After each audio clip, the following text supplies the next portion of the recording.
appreciate everybody coming out. I think we know each other. Doug Swain, I'm on the McDowell County America 250 committee, and since August we have been having this monthly series of speakers, and we alternate between a topic that's of the Revolutionary era and then other topics that treat our history a little more broadly. And tonight we're back to the Revolutionary era, although I'm positive we're not going to stay contained in that era completely.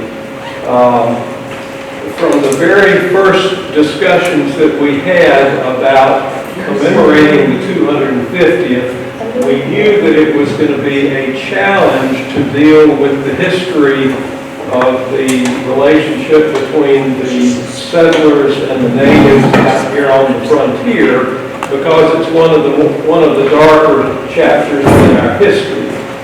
And our committee was adamant that we find native speakers to represent the Cherokee, the Native American point of view from that time period. And so we have been very fortunate. We have two speakers. Nancy Pheasant is an enrolled member of the Eastern Band of the Cherokee Nation, residing in the Wolftown community of the Qualla Boundary. Nancy is dedicated to keeping Cherokee heritage alive in at least two ways. I know she is an accomplished craftsperson, and then she also walks in her father's footsteps as a storyteller of keeping the stories of Cherokee history alive. And I think Nancy is going to represent largely the point of view of the Cherokee woman from that era and beyond. And then Mark Ledford. Mark has an interesting history. I meant to make sure I was interpreting your bio correctly. Didn't have a chance to do that. But if I understood what you sent me, you sort of have a foot in both camps. Absolutely. Where Mark has Cherokee ancestry, he also has ancestors who fought on the Patriot side. Is that right? Kings Mountain and Cowpens both. At Cowpens and Kings Mountain both. So he's on the boundary there. This was interesting. Mark's first opportunity to do some interpretation was when he was signed on to be an extra in the movie The Last of the Mohicans. And that threw Mark in with some of the local reenactors, and they encouraged him to pursue his interest, which he did. And the next thing you know, he was cast as none other than Dragging Canoe, famous Dragging Canoe, in the Tennessee State production of the Wataugas, right? I find that fascinating. So, Mark has become an expert in 18th century history of this area, and we're delighted to have both these folks with us this evening. I'll turn it over to you. Thank you so much for coming. Hello, how is everyone this evening? You dealing with the warmth? Sorry, it feels kind of hot for me. So, Nancy and I both have some prepared notes and things, but I also would like to answer questions. We'll hold that till the end of the time. Doug, either you or Catherine kind of give me a Carol Burnett when we've got a few minutes left so that we can save some time for questions. Last Mohicans, I was serving at Fort Bragg, and some buddies of mine were going to be working on Last Mohicans, and they said, you ought to go. So I went, because at that time, I was still young and sexy. Now, I don't know that I get the claim to be wise, but I do get the claim to be older. The history that we are talking about tonight, the frontier, it was a very liquid, moving time of what you could consider the frontier. It wasn't even a straight line. as much as they tried to do that with the North Carolina and Virginia state lines going all the way to the Mississippi is the way they was claimed. The time of first contact with natives in North America versus first contact with the Cherokee, there's quite a bit of a difference. There wasn't a continuous contact held until 1675 and on. There were some traders from Virginia. Now they knew more about the Cherokee and the lower towns in South Carolina and Georgia region than anyone else. Very first contact was DeSoto in 1540, and then Juan Pardo in 1560. There has been a identified Cherokee dig site. It was definitely Cherokee. It's on the Nolichucky area right off of 107, about an hour and a half from here, that they have dated the town to 1560. And they have found Spanish shot contained within one of the dwellings that was there. They are pretty sure, based on oral traditions and just a mix of other information, that it was known at that time as Blue Spruce Place, which was one of the very earlier towns that, by the time the frontier got that far, there was nothing there anymore. It's very interesting to hear the interaction, and it was primarily Portuguese monks that were traveling with DeSoto and Juan Pardo that were recording most of this. They were the ones that could write and maintain the journals of the travels. How things transpired from there, the towns and the villages. This is a broad stroke view right now. All they can do is theorize about numbers, but it is estimated that between the smallpox epidemics and some of the other events that transpired in the early 1700s, that the population, the tribal population, went from around 60,000 down to like 10 to 15,000. And today, I think, is it the most populous tribe in the nation right now? Mm-hmm. I believe it's the most populous. There's a lot of complex things that goes into verifying the vetting information that has to take place to identify yourself as an enrolled member if you're not already by lineage following it. It's a little bit easier when you're still on the reservation, but the numbers have changed periodically through the years, but the Dawes roll is a very important aspect of being able to identify your lineage. If you can tie directly to, for you genealogists out there, if you can tie directly to that and be a certain blood quantum, there's some other factors that you have to be able to deal with. That's how you know. That is a very legalistic view. I just grew up a country boy in East Tennessee, but I got to move around and see a lot of the world, and that was, my wife will tell you, I'm not the best with rules. The feeling that I have and the way that I was raised, it's more than you can put on a legal document to identify it. And if we're talking, we'll narrow this trail down to the 1700s. What was going on then, there was the culture of the Cherokee at that time. They were very much, it was very important to them they followed the clan system. And there are 7 clans within the Cherokee. They, each town had a hierarchy of how they decided things.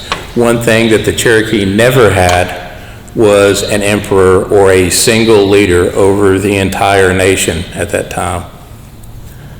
The British, that was something that they kind of imposed. The Cherokee themselves didn't really recognize that British authority to do that, but it was a semi-important role, I guess you could say. There were some people that saw it and wanted to become part of that hierarchy, because trade was a very important thing. When that began, one of the things that hurt the tribe the most is losing skills. I don't know, like Nancy's, I'm guessing that's one of the baskets that you've done. Mm-hmm. Skills like that, or skills that are very important for survival, when it's replaced with something you can just buy. It's happening today. I get a little prideful when I talk about my kids. My son could change a carburetor or clean a carburetor and do all these other things when he was only 9 years old. He can drive a straight shift now. He's only 18 years old. There's a lot of adults that can't do some of the things that he did, but he's grown up doing that. But he's also learning how to track and do things in the mountains. Those skills are perishable. They can be relearned, but sometimes I think that we are not as smart as those who came before us in a lot of ways, social and otherwise. The frontiersmen that encountered the Cherokee, especially the ones of Scotch-Irish descent, I can tend to ramble on. Just tap me. The Scotch-Irish that came through this region, they understood, they came from a clan system. They understood blood feuds and being able to do things for yourself versus relying on someone else. That independence was important. As a result, a lot of the traders who lived among the Cherokee and did the best came from that background. As a matter of fact, from the fall of Fort Loudon until the end of the British authority, most of the time it was a Scotsman that was over the trading, and John Stewart was an officer at Fort Loudon. And when that fell in 1762, then he was named to be the British agent for the Indians, and he was through the Revolutionary War. Cameron was another trader that also was an agent of his that worked under him that lived among the Cherokee. He had a Cherokee wife and a Cherokee family, but he had a plantation style house in what is just north of where Chattanooga is today. I questioned some of these talks that I've given. It was a retired military guy that was working on his PhD, and he and I, because of my military career, we hit it off really quick, and this subject. And he and I got into a conversation about food. How do you deal with that?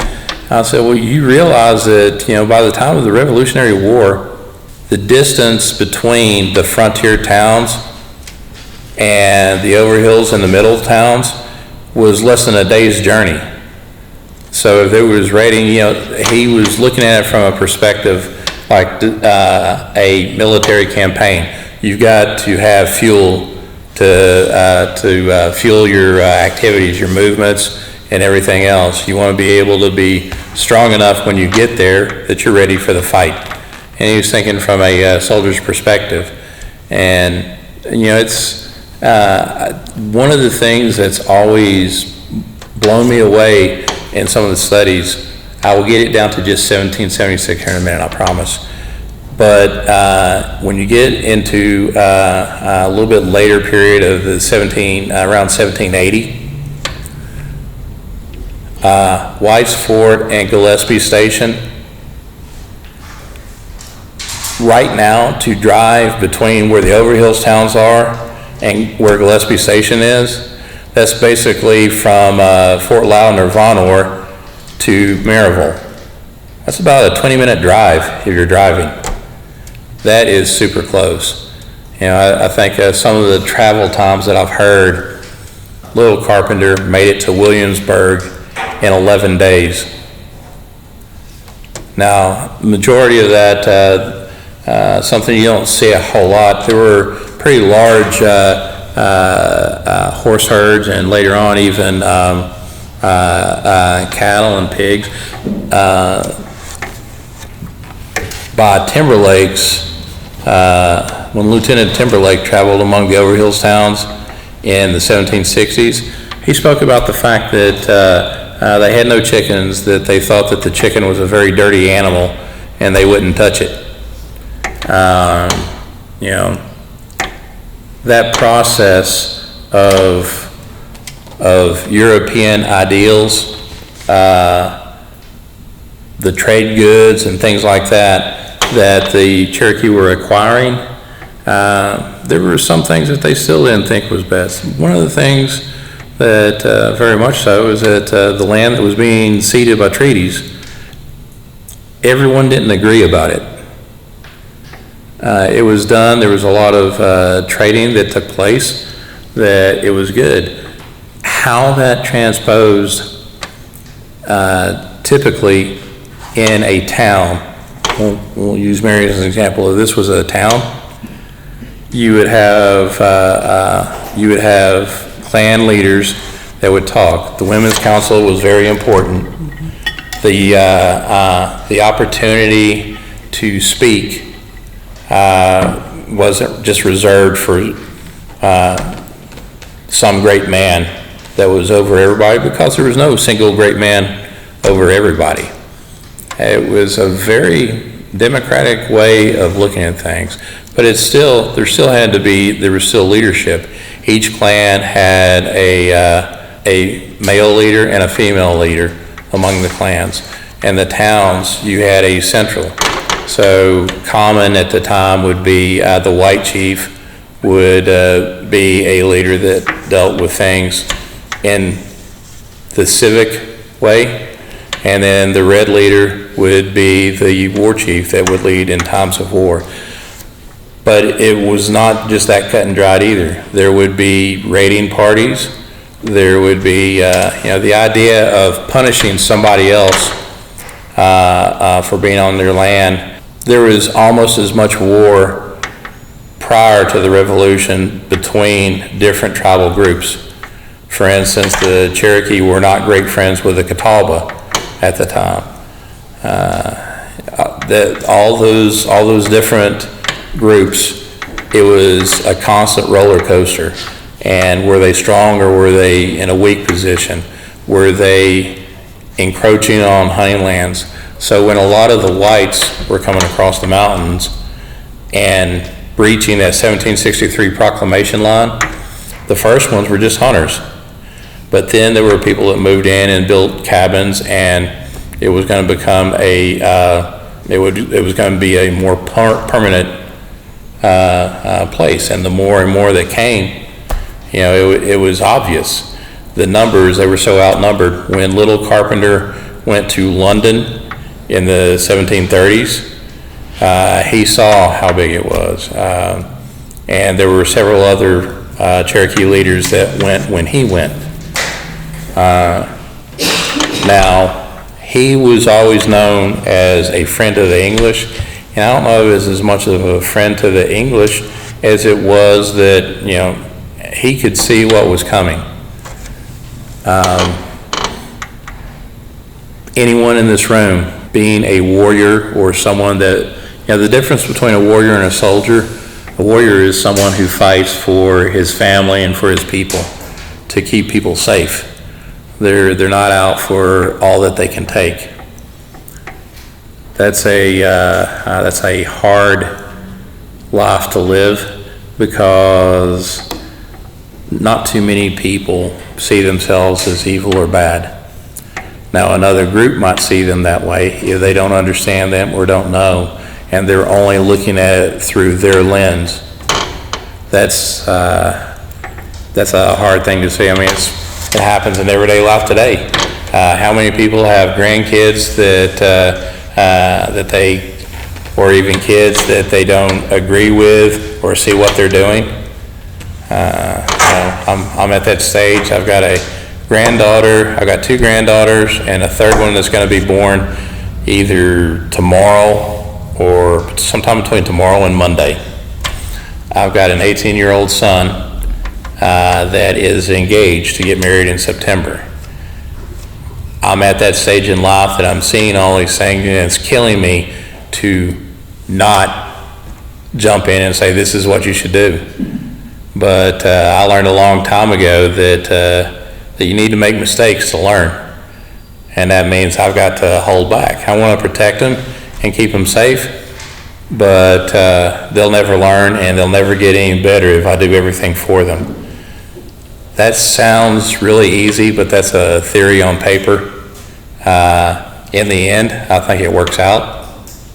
Our children, whether we're talking about from a Christian perspective, a family perspective, whether we are talking about it from the tribe, how things were viewed at that time. King George III was seen as the great father, our father. That was the way he was always presented in a lot of the treaty discussions. There is so much that we could get into here. Let's narrow it down to 1776. Little timeline. So March 1775 is the Transylvania Purchase that takes place in what is today Elizabethton, Sycamore Shoals, or Fort Watauga. And that was a purchase by the Transylvania Group, which is a group of investors that came up with trade goods, a significant amount, to purchase land in eastern Kentucky and some in Tennessee. There were multiple land deals that took place at that time. It actually took place over almost a month's time period.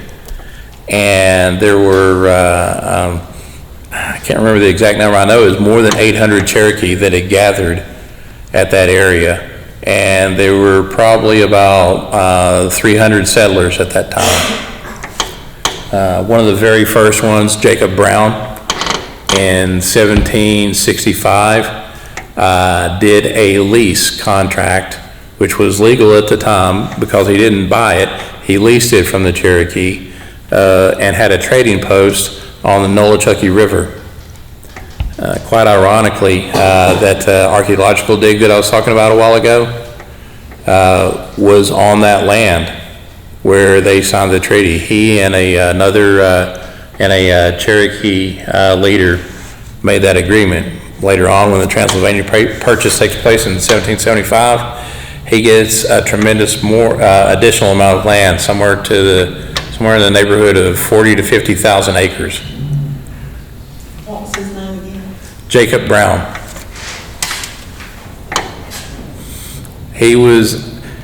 I don't think he was as easy to get along with, even among the whites, as some of the others, because he had more knowledge and he provided more of a service. He had a blacksmith shop and a trading store on his land there on the Nolichucky. And there were a lot of Cherokee that traveled through there and met. They would have guns repaired there, they would have work done, and it was a very central location. That's one, I guess, be one of my little bragging points. He was one of my ancestors, the one I was talking about that was at Cowpens and Kings Mountain. He signed as the witness for his will when it was done. William Blunt was the magistrate and Jacob Brown was the witness for the will. The purchase takes place, and Carter and several of the others it's what Tennessee is now. At the time, it would have been considered North Carolina. They made deals also with the Cherokee. At that same gathering, Sioux Gonsanee Dragon Canoe, spoke out against it. That was March 1775. Who can tell me when Lexington and Concord was fought?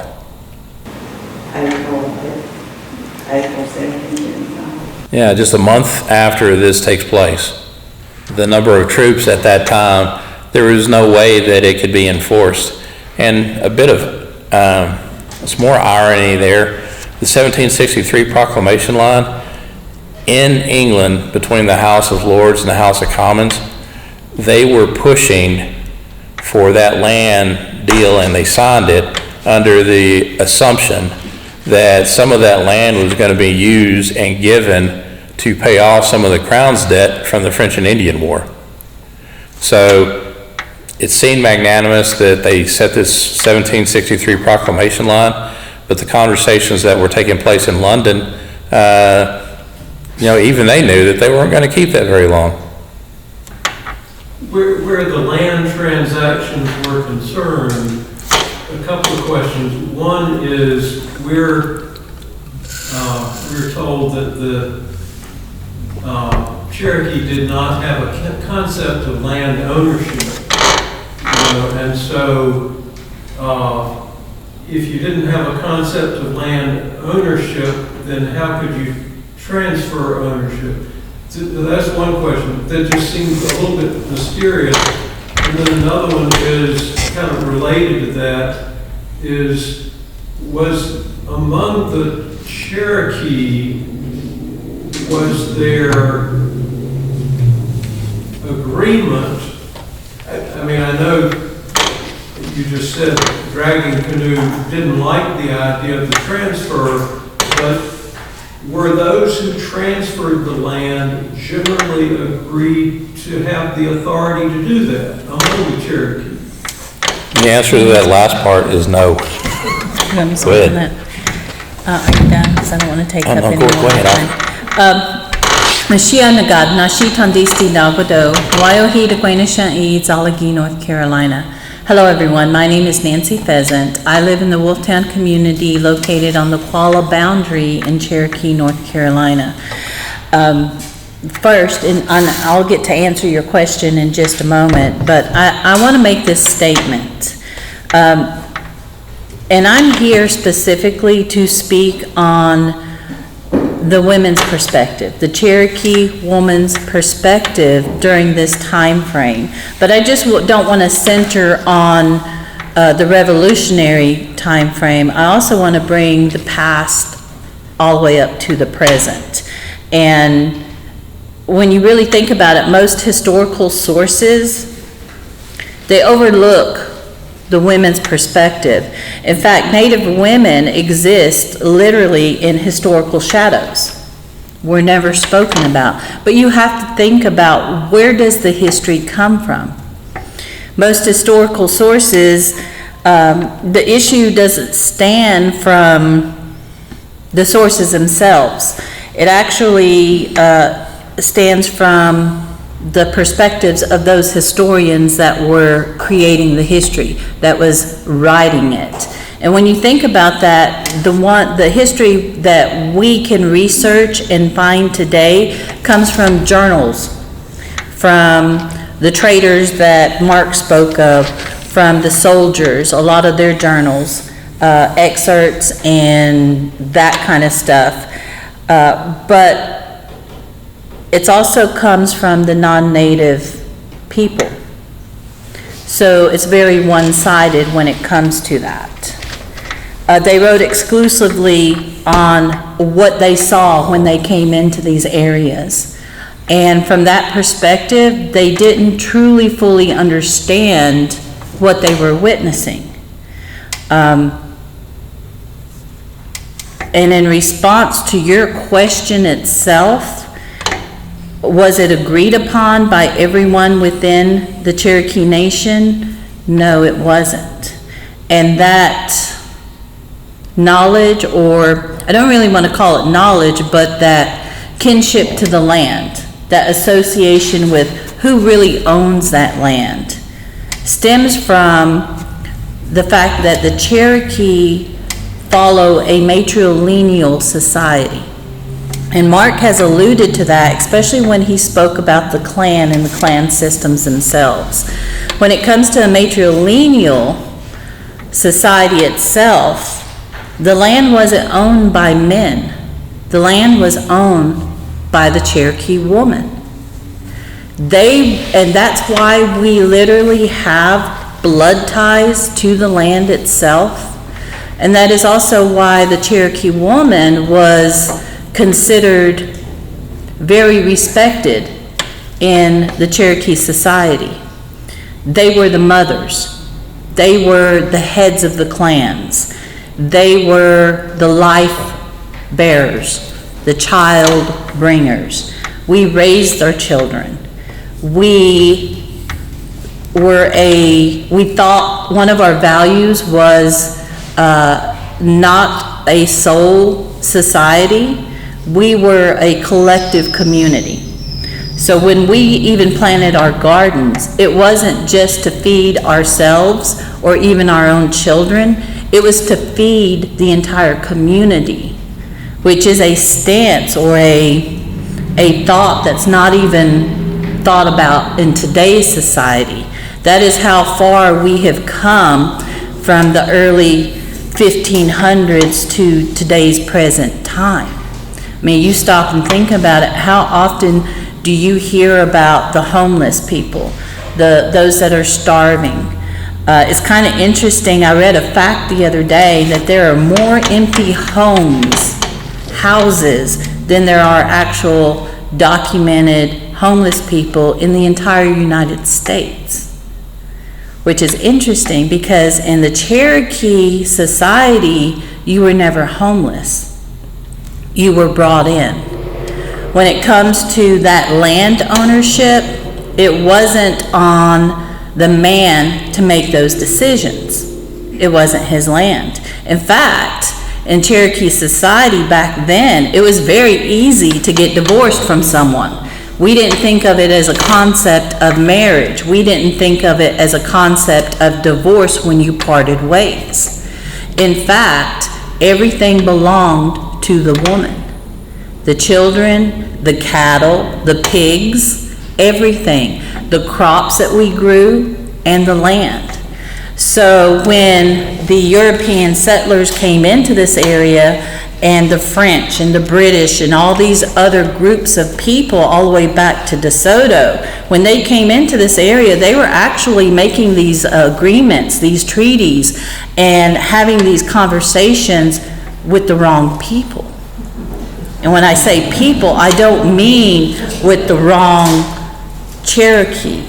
They were having these discussions with the wrong individuals. They should have come to the tribal councils that were being held, and a lot of the decisions were being made by women. But how many of you guys have heard of the term a petticoat government? I'm sure if you've done any research back into the Revolutionary War, times before and even times after, the people that were coming into this, especially the Europeans, they thought of us as a petticoat government. In fact, it was said that way. They actually told the Cherokee headsmen that because of that, we cannot go into agreements or dealings with you until you adopt our ways. Because when you came with that question, whose land is it? A Cherokee man would have said, well, it's not mine. It belongs to so-and-so. And he would have pointed to a woman within the Cherokee community. But that's not who was making those decisions.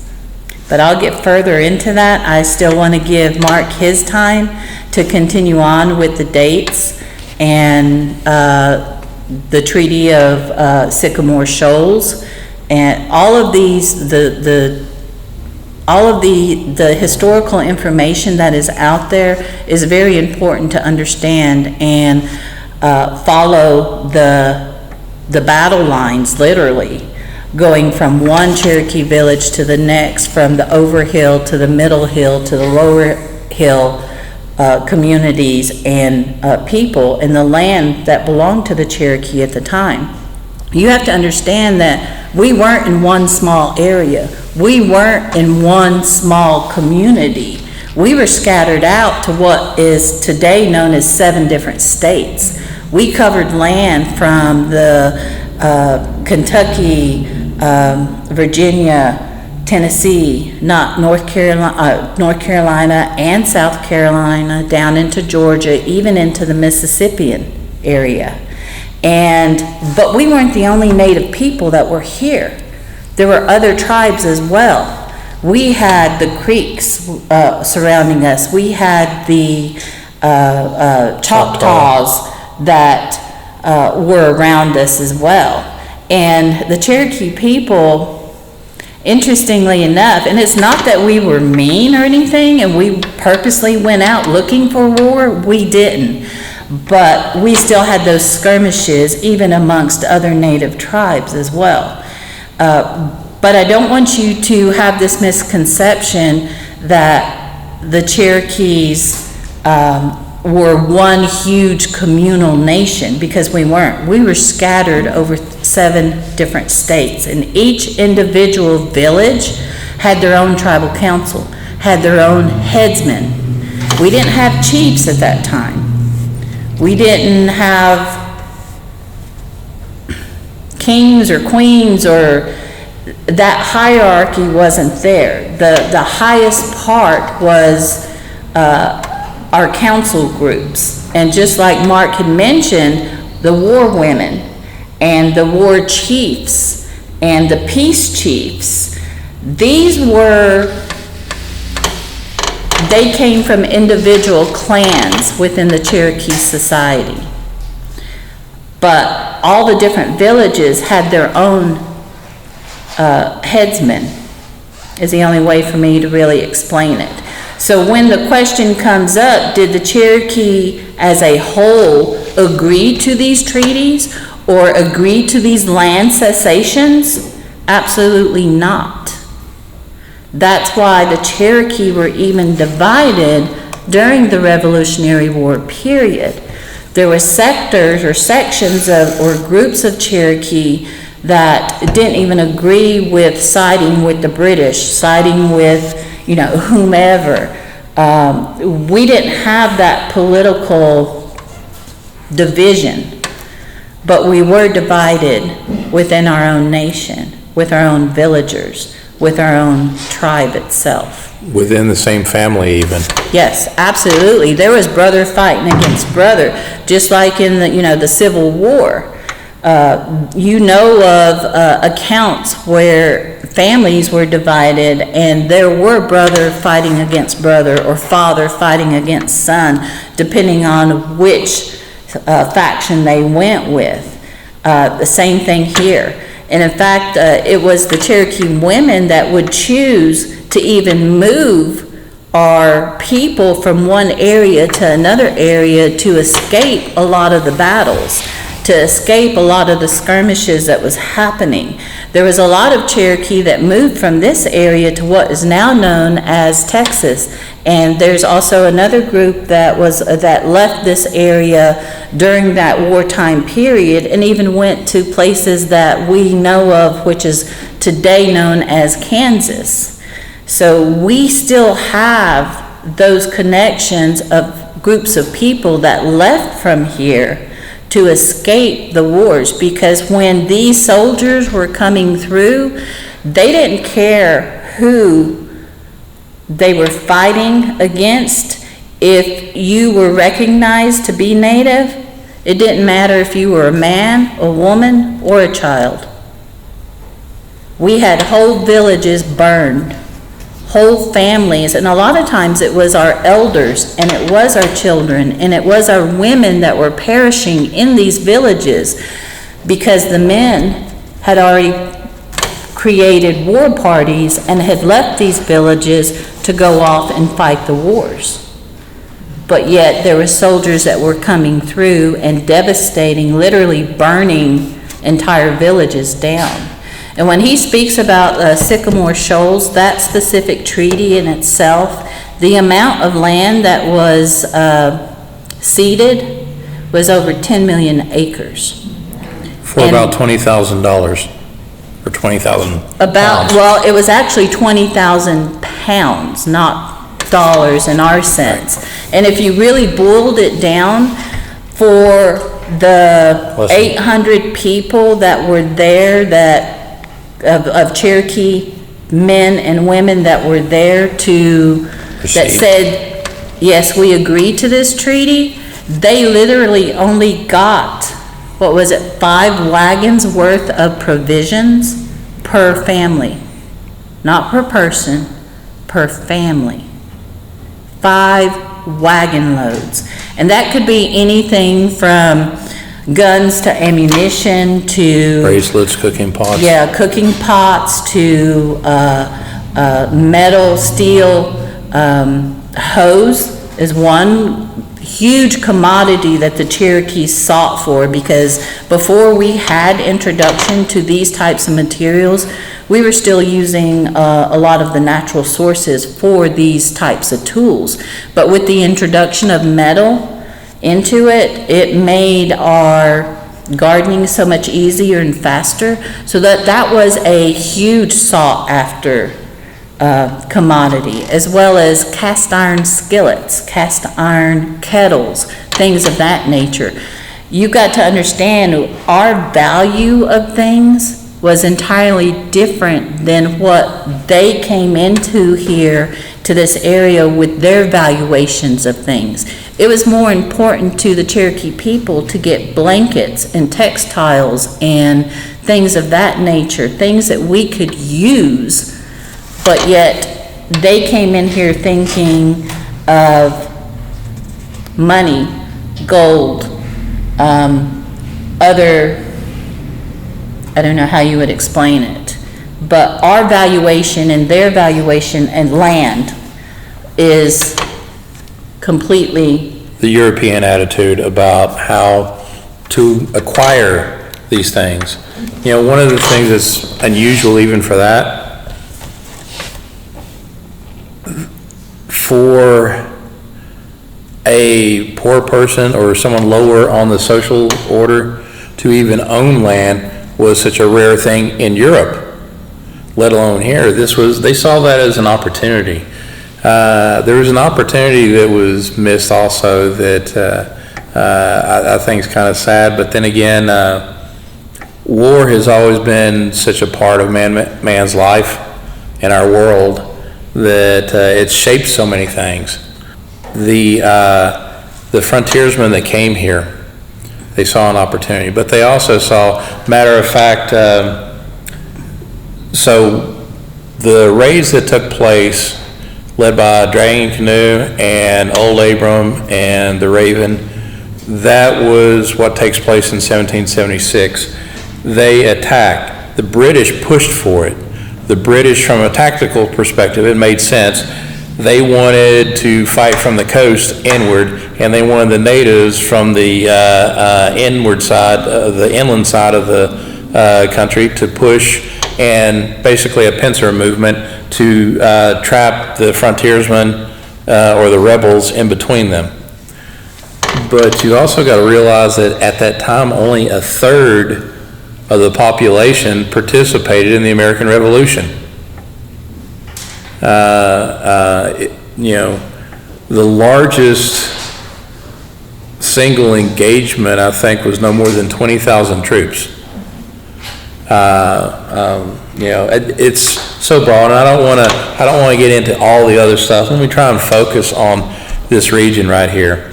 So one of the things that takes place is when those raids take place into those areas, Carter's Valley, which is basically Hawkins County, Tennessee, Long Island of the Holston, that's Kingsport, and Fort Watauga, which is Sycamore Shoals. Something that took place there, a great woman among the Cherokee, Nancy Ward. yeah. I had a story. She actually, let me turn that over to you. Tell them about Nancy Ward. I actually got a story on that. And then this is one of the points that I did want to talk about tonight. So let me tell you the story of who Nancy Ward actually was.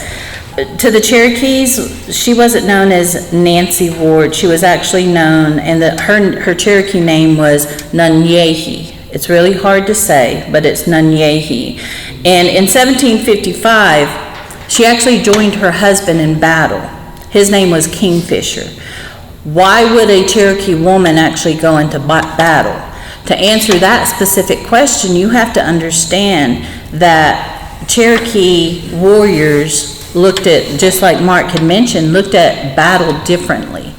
They knew when they were leaving their families that they were going to be gone for very extended periods of time. But they also needed women to kind of oversee their travels. They still needed women to be able to cook. They still needed women to be able to gather the firewood. They still needed women to take care of the same type of things that we would normally be doing in what was considered our responsibility even in our villages back then. So it wasn't uncommon to find Cherokee women going to battle side by side with their husbands. And Nancy Ward's husband at that time, his name was Kingfisher, and at Talawa, which is a Cherokee word, is what we now know as North Georgia. The Cherokees battled not only, we were also battling the Creek Indians, because the generals and all these people, all these men, great men would come into the area, but they knew that they didn't know the land. They knew that they could not win these or be successful in their battles without the help of native people as guides, in a sense. So the Cherokees were also at the time battling with the Creek Indians, and Nunyehi, she was actually crouching behind a log as her husband, Kingfisher, was out there on the battlefield. She saw when a Creek bullet hit Kingfisher, her husband, and watched him die on the battlefield. Now, as a wife, as a woman, what would you do? Would you jump up, run away, hide, go back to your people, what you knew, what you know, what you're familiar with? That's not what she did. She actually picked up Kingfisher's rifle and continued fighting with the others in that battle. She fought bravely. She helped the Cherokees to actually win that battle against the Creeks. Her actions defied those traditional gender roles that we even believed in Cherokee society at the time. But she was also recognized for her roles, for her bravery. She was bestowed the title as war woman in her village back home. And as she grew older, her wisdom literally matched her bravery. She became not only a war woman, but she was also bestowed the title of beloved woman, which is the highest title that you can achieve in a Cherokee clan, or in a Cherokee tribe, or in a Cherokee village. But her life was very extraordinary. She wasn't a typical Cherokee woman. But I think it's interesting because her story highlights how the Cherokees understood and shaped the difference in our gender roles. These roles have changed over time, yet even today, women are still considered being at the center in our society, even today.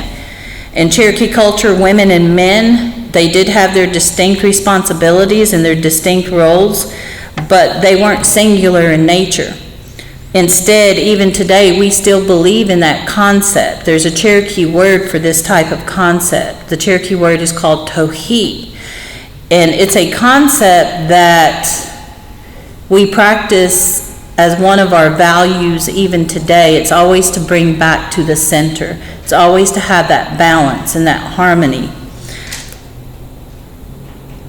We have another word in our Cherokee language that speaks specifically to community. You can't have Cherokee values or practice, even in our cultures today, without having that belief in that communal society. You've heard the story that's out there. It's very easy to break one stick, but when you put 10 sticks together, it's really hard to break. Same thing, same concept. We believe in Tohi. We believe that women are our life force, and we are the ones that bring children into the world, and our blood is what connects us to the land itself. We controlled the households and cultivated our crops, but with the men going to war, women were always respected, even in our tribal councils, in these large meetings that were being held. Nancy Ward, she later in life became almost like an activist. And I use her name, Nancy Ward, because there's many accounts where she, later on, after Kingfisher died, she actually married a man by the name of Bryant Ward, and he was an Irish trader. And that's why she is known as Nancy Ward today.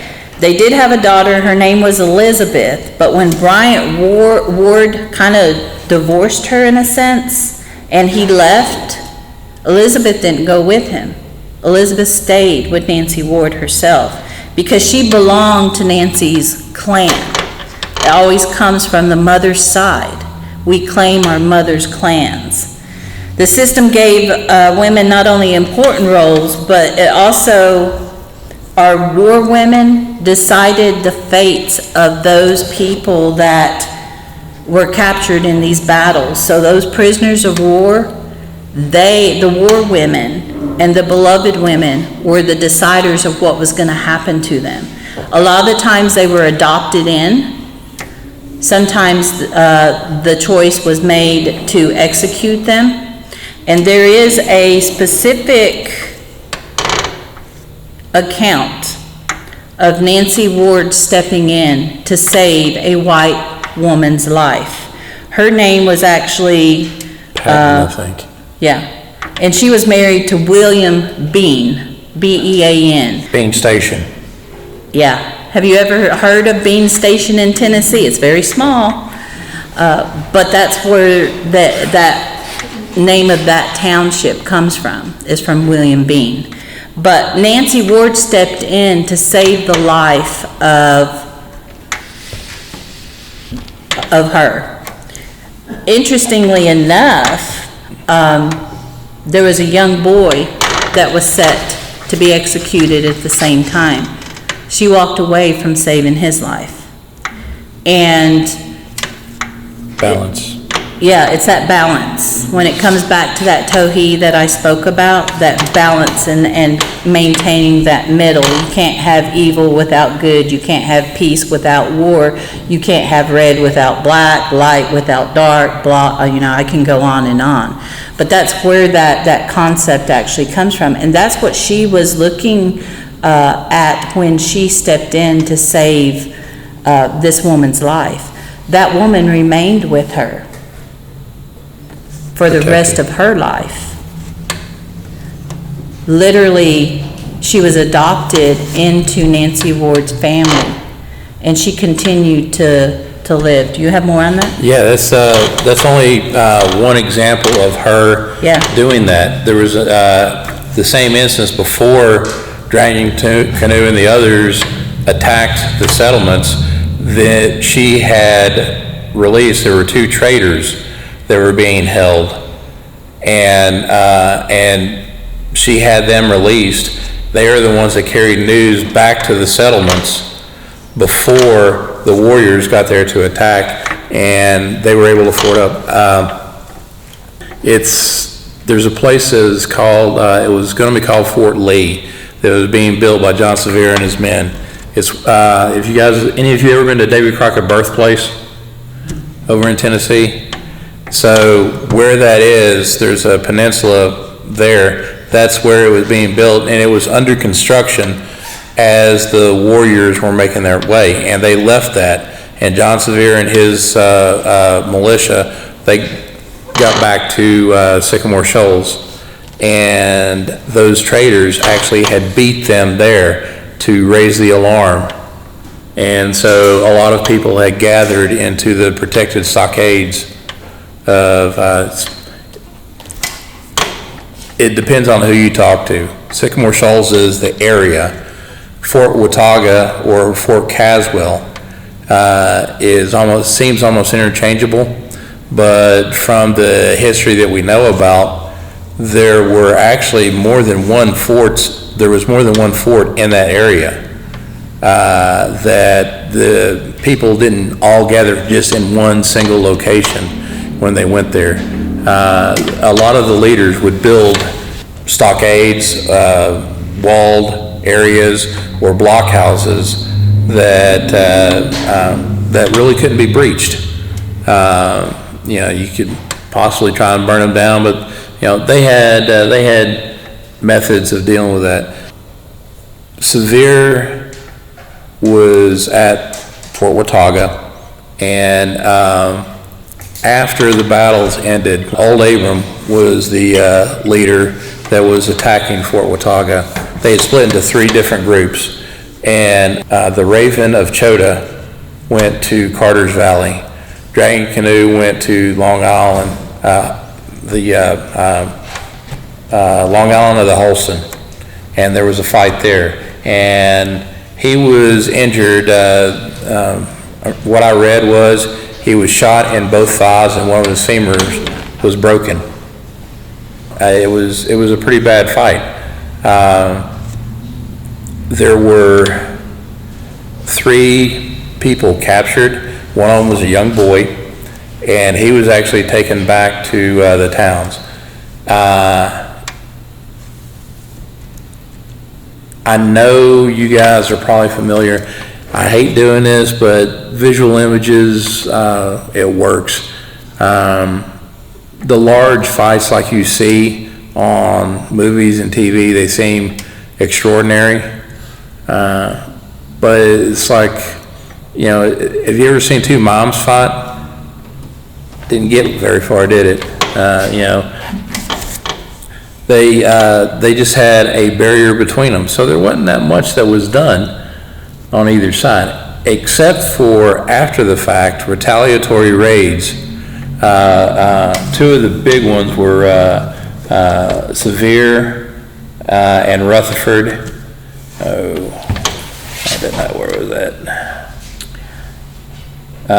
There were so when they attacked, it wasn't just there. That was the Overhills towns that attacked those settlements. There were still fights that took place in North Carolina, South Carolina, Virginia, and Georgia. Attacks that took place.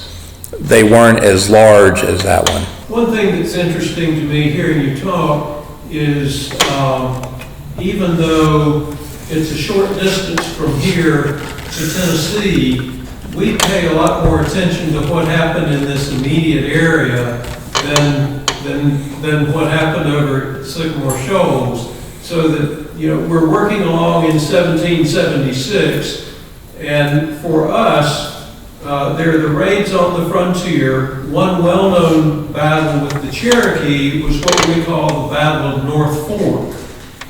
And, if you read Revolutionary War pension applications for the Patriots from this era, a lot of them will mention the Battle of the North Fork. And then a little bit later in 1776, of course, the very big one that so many people from this area participated in was the Rutherford expedition, right? Talk about the Rutherford expedition a little bit, because that was from the Patriot or militia or settler side, that was momentous because the story that we're told is it was the largest militia that had ever been raised in this area at that time.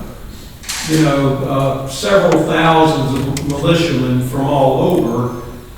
It's almost like training. You can't always see into the future, but hindsight being 2020, even on the frontier here, the division between do you support the king or were you a loyalist, were you a Tory, what were your perspectives? But it's like there were two wars going on. It wasn't just the war against Great Britain. Probably never saw a red coat in this area at that time. At least not a large battalion of redcoats marching through. Not in 1776. No. Right. No. But the thing is that those weren't the only ones. So the brother-on-brother thing was a real thing. Not really brother-on-brother, but neighbor-on-neighbor. But then the Cherokees, who were neighbors also, who, whether they were fighting to protect their way of life or the encroachments. So, how many of you have neighbors that would be all right with you just coming in and helping yourselves to what's in their refrigerator? Friendly aspects, but they just started helping themselves to food and everything else, or they start,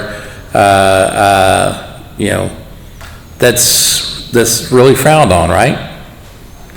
Well, that's kind of a civil thing. That's a respect thing. The fur trade that took place in this part of the world, and at that time, was an economic aspect and trading. The frontiersmen that were here, that wasn't how they were making their living. Most of them were subsistence farmers, or they had, there were occasional people that had a specific trade like blacksmith or gunsmith, or someone who knew how to make black powder, for instance. That was an important element of their lives. Rutherford was part of the response against the Cherokee raids. That was very significant because of the size of the group. Let's go back a few years there to the Alamance battle that took place, and it was state forces mainly on groups that would be considered militia. So there was all these little things that happened scattered throughout the area. So this is North Carolina, where we were talking about a minute ago, Sycamore Shoals and all that. That was North Carolina too at that time. But Rutherford, when they marched out, they had a very specific idea or plan of the clan system in the towns that we were talking about earlier. Generically speaking, say a town does not agree or decide that they should go to war, some of their young men might still go to war. There was no punishment or anything done against them for doing that within their own clan or their group. If they decided to do their own thing, that was not a no-no. So they say some of their young men join with a group that does decide to go and attack. When the militiamen, Rutherford is a main example. Sevier is another one. Depends on where they're going. The middle towns is where Rutherford made most of his attacks. So if you look at it, you've got the Overhills town, okay, north, east, west, south, okay, and you guys are right here. You guys are right here. Is that gonna work? We'll try that. You guys are right here. You got the lower towns here down towards South Carolina and northern Georgia. Then you got the middle towns or valley towns that's kind of in between all of it. And then you've got the Overhills towns that are here. Rutherford, if you draw a straight line, you're not going to be able to do it without going through the mountains. The mountains, if you see what happens with rain, it gets funneled a direction. Most of the travel, that's the way it took place. Even the grand expeditions and the previous expeditions by the British against the Cherokee in the 1760s and 50s. That was the same thing that happened to them. But you get so far and it's hard. They had such a large group when Rutherford left that they actually raised, I think the number was somewhere of around 40 or 50 towns. Now how that order of battle went when they would go, you know, the people from that town would know that they were coming. And what they did to save it in that particular instance of Rutherford, most of what was left in the town were women, children, and elderly. Most of the warriors or the raiders, they were either completely gone attacking somewhere or they withdrew to a safe place. And they took some of the people with them, not all of them, but some of them. When Rutherford got to the village, it didn't matter whether they had decided for peace or war, they were Cherokee, so they were wiped out. And most of his attacks went against the valley towns. Like I said, around 40 or 50 towns that they raised. Sevier did the same thing, just a little bit further north, going into the Overhills towns. And those attacks were, they were meant to be more permanent than what they actually were. They destroyed winter stores, the food stores that they had to make it through the winter. There were, the number of killed was in the hundreds. And I can't remember the number, Rutherford's losses were very minimal, if any, when he attacked. But they were well mounted, they were well provisioned, they were capable to be in the field for a set period of time when they left and they attacked. He was a leader that people looked up to, and his ability. Go ahead. I do want to point out, and not to interrupt you or anything, but I do want to point out that Rutherford's campaign is a lot of the main reasons why a lot of the townships were developed and why they're located in the places that they are even today, like Buncombe County, Transylvania County, even where you guys are located here. McDowell County. McDowell County. But you, how many of you guys have ever went to Buncombe County's Register of Deeds and looked at their land acknowledgement that they have online? I encourage you, when you go home, do that. Look up Buncombe County's Register of Deeds land acknowledgement. You can find it, I think it is called Even as the Grass Shall Grow. Have you seen that? Have you looked through it? I have not seen that one in particular, but it's interesting. You know, we could have a big discussion about land acknowledgements. Some folks down here would say, oh, those folks up in Buncombe County, they're woke. You know, having that land acknowledgement as a part of their Register of Deeds office, they're just woke. Well, with that being a statement, the reason why I bring that up and I point it out is because for land acknowledgements, and this is coming from a Cherokee person. I mean, when you stop and think about what is a land acknowledgement, who is that for? Is it for the Cherokee, or is it for the people that came and settled on the lands here? Buncombe County's, Make us feel better? in a sense, absolutely. Otherwise, why even do a land acknowledgement? What does a land acknowledgement do as far as helping a person? Is it helping you, or is it helping us as Cherokee people? I think it's more assuaging guilt. It is, and then you can get into the debate on being woke or not woke, or, you know, that kind of thing. But the reason I bring it up, and the reason I point it out, and this is coming from a Cherokee person, they got it right by doing that land acknowledgement. It is the information that they have on that is very extensive. That gives you a very clear picture as to why certain areas are the way they are today. If you ever want to go and look at that, I highly encourage it. Not that I have anything to do with Buncombe County, by no means. I'm just saying that that is a good resource that's out there if you're wanting to look at actual maps and dates and occurrences that happened when it comes to everything from even before the Revolutionary War up into how their county was created, Rutherford's campaign, and even how your county was created. So that's why I feel it is valuable for any person that is interested in that information. That's a good resource to go to. It's also a great segue moment of something that occurs in 1777.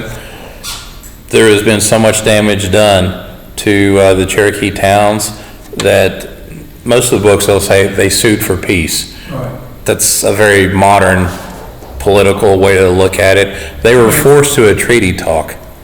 One of the things that if you go back in the mid 1700s compared to 1777 when that takes place, the women were actually the ones documented as pushing for some of this to take place. This is not working. It's not that they were giving up or admitting that they lost. They wanted to find peace and they wanted to find that balance.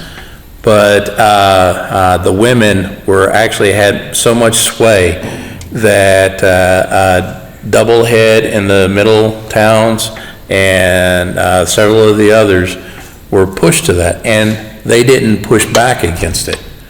They might have had their opinion, but and there were women that made statements in those talks. One of the things that I find very honest that was actually stated, one of some of the leadership from North Carolina, one of the men made the statement that was, they've got more land than they need. There is no reason for them to have that much land.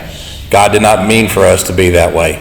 And that was the statement that he made in justifying that more land be ceded to them.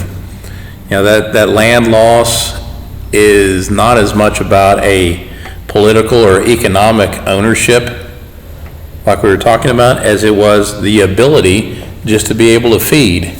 So there had been so much market hunting going on at that time period that even in Kentucky, that was really, there weren't a lot of natives that were just living in eastern Kentucky. They traveled through there, going to another place sometimes, raiding. That was more of a hunting ground than it was anything else. Between the settlements and the frontier, that no man's land or that space in between, that was where they went to hunt. There was a generic number. It's not like it was a highly documented or marked number, but typically for winter hunts, the natives would only go 100 miles out, roughly. From their village. From their village that they lived in. And they would only go 100 miles out. And sometimes that was, those groups, if they wouldn't go and just like have 2 or 3 buddies going hunting. That's why there was a big misconception on the land itself. It's not that that land was not developed, it was considered Cherokee hunting grounds. You're not gonna go to a city to go hunt a deer, although we have a lot of deer that encroach. We have a lot of bear that come into, I'm sorry? Because they're woke. A lot of, yes. Right. Well, that's part of the story, you know, that of course the hunting grounds were vast, or at one time they were vast. And so you could imagine that the encroachment on the hunting grounds to some extent was tolerable, but... In whose opinion was it tolerable? Well, that's what I wonder. That's going to your neighbor to get the food out of his refrigerator for you to eat. Exactly. From the point of view of the Cherokee was, You're taking food from our mouth. well, wouldn't that have been a matter of degree though? I mean, Whose degree? well, you know, See, it can become a circle, and I don't mean to be argumentative, but that's the exact stance that a lot of, that caused a lot of these treaties, that caused a lot of the land cessation from the Cherokee people.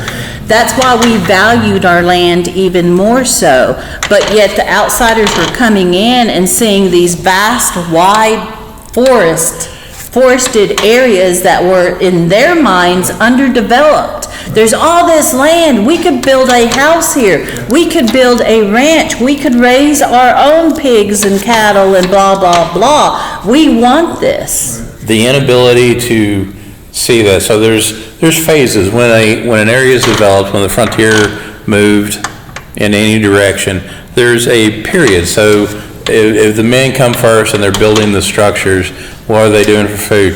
Most of the time, they're using pack horses. It's not these big wagon trains that were moving. They had game trails that they were on, and they would have a pack horse carrying most of their stuff. So there wasn't a whole lot of food that they brought with them. They would hunt for it or farm it on their own when they got somewhere. So, any of you ever worked on building a cabin or doing any farming? How easy is it to do both at the same time? So, Kentucky, for one example, when Boonesboro, they had not even been there a year yet, and one of the things that they did, and Boone, a market hunter, is the one that pushed for this. Boone stated that they needed to limit how much hunting they were doing because they were hunting so much, they were having to go further afield to get meat. So they actually learned, without correlating it to why the Cherokee needed that much land, they needed that space because you're not, like she said, you're not going to find the deer in the city. There's a speech, and this speech was actually given during Rutherford's campaign, and it was given by a Cherokee warrior by the name of Tassel. We called him Old Tassel. And he actually condemned white violence, especially white violence during the Rutherford's campaign, the white colonization and adoption of white culture among the Cherokee people. He wanted us to keep our traditions, our cultures, everything that we have known from the beginning of time. So he was very vocal, but he made this, he stated, and I quote, "You marched into our towns with superior force, spread fire and desolation wherever you pleased. Will you claim our lands by right of conquest? No," he said. "If you do, I will tell you that we, as Cherokee people, were the last to walk on that land. We last marched over them. You say, why do not the Indians till the ground and live as we do? May we not ask with equal propriety, why do not white people hunt and live as we do?" Tassel also sought peace, and he condemned destruction of the environment by the white settlers because they didn't come in here and treat our land with respect. They destroyed everything that they touched. Take a stab at how he died. Tassel? Yeah. No idea. You want to? No, go ahead. He was trying to find a peaceful solution, and he was tomahawked in the head by one of the militiamen.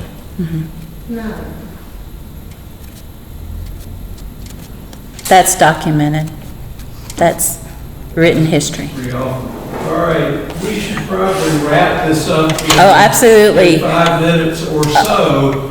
And I would love to open it up to you as an audience for you to ask any questions of either of us on any of the topics or subjects that have been mentioned here tonight.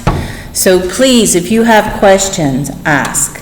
If I don't know the answer, and if Mark doesn't know the answer, maybe we can Google it together, who knows? But yeah, do you, either of you guys, anyone out here have questions for us on Cherokee culture? Yes? I do, in that Cherokee and a lot of what you guys have talked about was very west. And a spillover here. And then we had Catawba that were in the Piedmont. Was there an overlap there? Did you have, was there any contentious overlap there? You guys. That was it. So the Catawba, just like we got a lot more documentation about it as the frontier moved further west. So one Indian group would be a guide for the military expeditions going further west.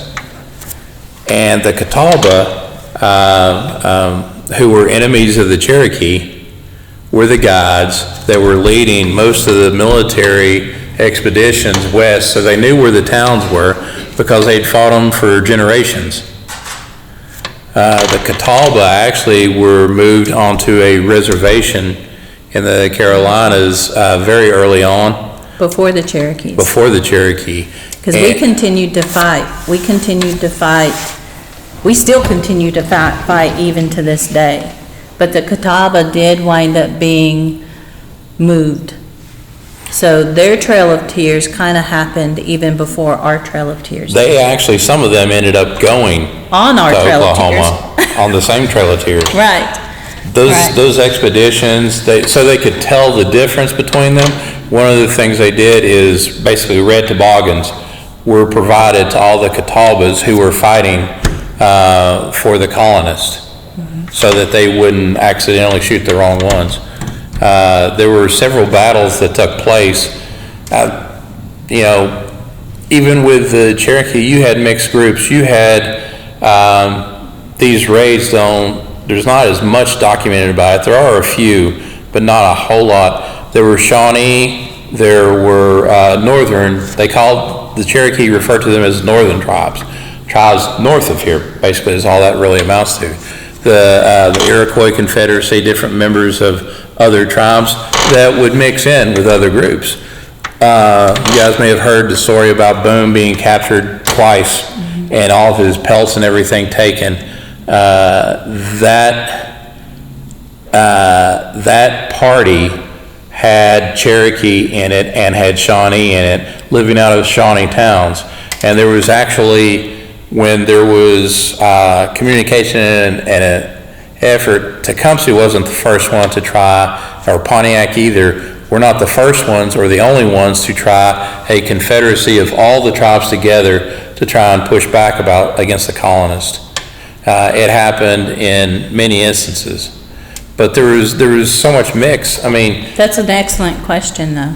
Anyone else have another question that maybe we can touch on? Yes. I've read Cherokee Women by Theda Purdue. Oh yeah, I've got that right here.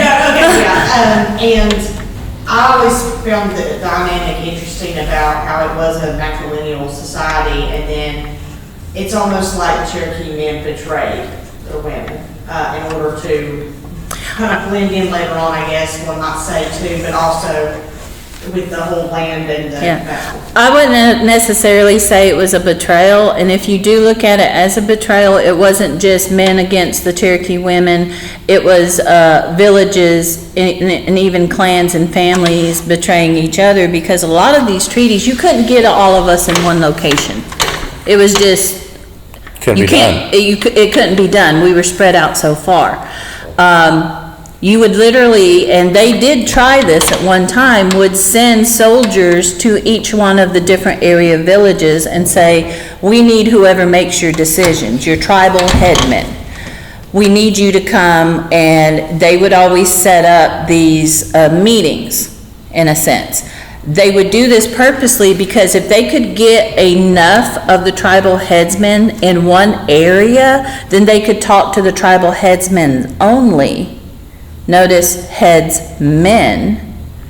No women were invited to these treaty party signings, because that's literally what they were. And you would actually have different villages, Cherokee villages, that weren't in agreement and would either choose not to go, or they would send someone kind of just to listen in and come back and report to us in those types of situations. But there was a lot of times when these treaties were being signed by specific individuals that they knew they had their vote. Does that make sense? So yeah, in answer to your question, that happened more times than not. And that's how a lot of these treaties did get signed, but it wasn't a unanimous vote from everybody within the Cherokee Nation. So yeah. Some of the major treaties had factions for it and against it. And against it. I mean, there was the treaty party and then they were Absolutely. eventually murdered by the anti-treaty party. So now, I think now you're getting up to 1840s and 50s with Ross and the two different groups. Yeah. And there's a lot in even that era. Even though they were still going through some major changes. Yeah, we have another question. What's your question? This is a question for the rest of the America 250 years. If you projected what you would like the next 50 years to be like with respect to the Cherokee as well as other Native American nations, what would be your agenda in that regard? And there are definitely some very new books out that say from the beginning the American Constitution was premised on a takeover of Native American lands. Right. So that's only part of what, obviously, there are a lot of different agendas for the next 50 years. Oh, yeah. The Constitution of the United States and so forth. But from the Cherokee standpoint, and from the standpoint of other Native American nations, what would your agenda be for the next 50? Wow. That's a really good question. And that's very multifaceted as far as an answer to be able to You give. gotta establish your perspective that you're looking at it from before you could even answer it, I think. Yeah, but as far as for me as a Cherokee woman living in modern day today, and I can't speak for everyone, because you also have to understand that the Cherokee Nation as a tribe, we're split. We're split by geology, we're split from all the historical events that have happened. We actually have 3 different branches of our nation. We have the Recognized. Eastern Band, that are federally recognized. There's a lot of state recognized groups that are out there, but federally recognized groups, there's only 3. There's the Eastern Band of the Cherokee Indians, which is located not on a reservation, but on a Qualla boundary in Cherokee, North Carolina. Then you have Cherokee Nation, which is located in Tahlequah, Oklahoma. Those were the Cherokees that were forcibly removed out to, at that time, it was called Indian Territory. It wasn't even called Oklahoma then, it was just called Indian Territory. So they got moved out there. But before they were forcibly removed, there were factions, there were groups of Cherokee that voluntarily went out before the Trail of Tears. You remember very early on in our conversation this evening where I mentioned Cherokee women would purposely move whole villages and families to places like Texas and Kansas, we know of it today. They went ahead and moved those people west. Well, there was a band that actually went to Indian Territory before they were forced. And we know them as the federally recognized tribe of the UKB, which is the United Kidua Band. So it's those 3 branches that make up the Cherokee Nation. In order to answer your question of what would I like to see in the next 50 years take place, the reason I'm here tonight, the reason I came and agreed to come do this historical presentation, this answer question kind of session, is there is one thing that I hope And that is because we are talking about some very intense events that have occurred. We as Cherokee people still feel it even today, the generational trauma that was created and caused, that is literally in our DNA, that me as a Cherokee woman still feels today. The one thing that I would hope is that history doesn't repeat itself, which is very questionable if you think about where America is even today. Think about that. Thank you very much for your That's thoughts tonight and for your comments. That's the only thing that I hope, is that history is not repeated. And that is what brings me out to speak on this. That's what brings me out to do presentations on even the history of the Trail of Tears and everything that occurred because of it, is I would like 50 years from now to know that history had never repeated itself again. The honest story of history, the story of all of us, is hard because we've not always listened to our better angels. And that's just people. Yeah, that is. Take away white, take away black, take away red, take away whatever other color of people that is out there. When it boils down to it, we're all just people. We're all a community, regardless of what we claim. Thank you. We should probably, that's a good place Thank you. Thank you for inviting me. I'm honored to be here. And I hope that we were able to answer some of the questions that you may have. I know we've probably brought up 100 more to go on top of it. But yeah, anytime you would like for me to come back and sit and speak and talk to you, tell Cherokee stories, whatever it is, just reach out. There's a lot of us that, and I'm not the only one, there's a lot of us. He came from Tennessee. I came from Cherokee. Cherokee Nation, Eastern Band. We still think of each other It's family. as one tribe. So yes, thank you. Well, thank you so much for coming. Thank you folks for coming out. Really appreciate it.